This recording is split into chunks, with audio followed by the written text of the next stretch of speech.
Star మాలో ప్రసారమైన కుంకుమ పువ్వు సీరియల్ 9 ఏళ్లుగా నిర్విరామంగా మంచి రేటింగ్స్తో ఫ్యామిలీ ఆడియన్స్ని అట్రాక్ట్ చేస్తూ దూసుకుపోతుందన్నమాట. ఈ సీరియల్కి నిన్నటితో ఎండ్ కార్డు వేశారు. మరి లాస్ట్ ఎపిసోడ్ ఏం జరిగిందో తెలుసుకుందాం. మరి ఈ 9 ఏళ్ల ప్రయాణం ఈ సీరియల్ మీరు ఎంతమంది మిస్ కాకుండా చూస్తున్నారు? మరి ఎలా అనిపించింది మీకు? కింద కమెంట్స్ రూపంలో తప్పకుండా తెలియచేయండి. అలాగే ఒక లైక్ చేసి మా ఛానల్ ఎంకరేజ్ చేయడం మర్చిపోదు. మరిన్ని ఇంట్రెస్టింగ్ వీడియోస్ అప్డేట్స్ కోసం సబ్స్క్రైబ్ చేసుకుని పక్కనే ఉన్న బెల్ ఐకాన్ ప్రెస్ చేసి ఆల్ అనే నోటిఫికేషన్స్పై క్లిక్ చేయండి. ముందుగా డైరెక్టర్కి అలాగే టీమ్ అందరికి కంగ్రాచులేషన్స్ కింద కమెంట్ చేయండి. 9 ఇయర్స్ సక్సెస్ఫుల్గా రన్ అవ్వడం అంటే మామూలు విషయం అయితే కాదు.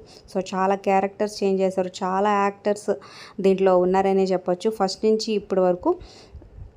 ఇక ఆఖరి ఎపిసోడ్లో ఏం జరిగిందంటే జయచంద్ర వారసురాలుగా అమృత అని అందరికీ తెలిసిపోయిందనమాట. ఆశ లక్ష్మిని చంపడానికి ట్రై చేయడం, దానికి శాంభవి చరణ్లు సహాయం చేయడంతో ఫైనల్గా యుగంధర్ అయితే అంజలిని ఎలాగైనా ఇరికిద్దామని చూస్తారు. కానీ ఆశని ఇవన్నీ తెలియడంతో తననే ఎలాగైనా జైలుకి పంపించాలని అంటుందన్నమాట అంజలి. ఇక ఫైనల్గా యుగంధర్ కూడా నువ్వంటే నాకు చాలా ఇష్టం, నువ్వు జైలుకి వెళ్ళి వచ్చేదాకా నేను వెయిట్ చేస్తాను అంటుందన్నమాట. ఇక బంటి అంజలి వాళ్ళిద్దరూ భార్యాభర్తలని కూడా అందరికీ తెలిసిపోతుంది. ఇక అమృత శాంభవి చరణ్ వీళ్ళందరినీ క్షమించి ఈ ట్రస్ట్ని మీరు ఇప్పుడు దాకా ఎలా మేనేజ్ చేశారో ఈ ఊర్లో అలాగే మేనేజ్ చేయండి, మేము వారం వారం వచ్చి చూస్తూ ఉంటాము అంటుందన్నమాట. ఇక ఇలా అందరూ కలుసుకొని నవ్వుతూ హ్యాపీ ఎండింగ్ ఇచ్చేసారు.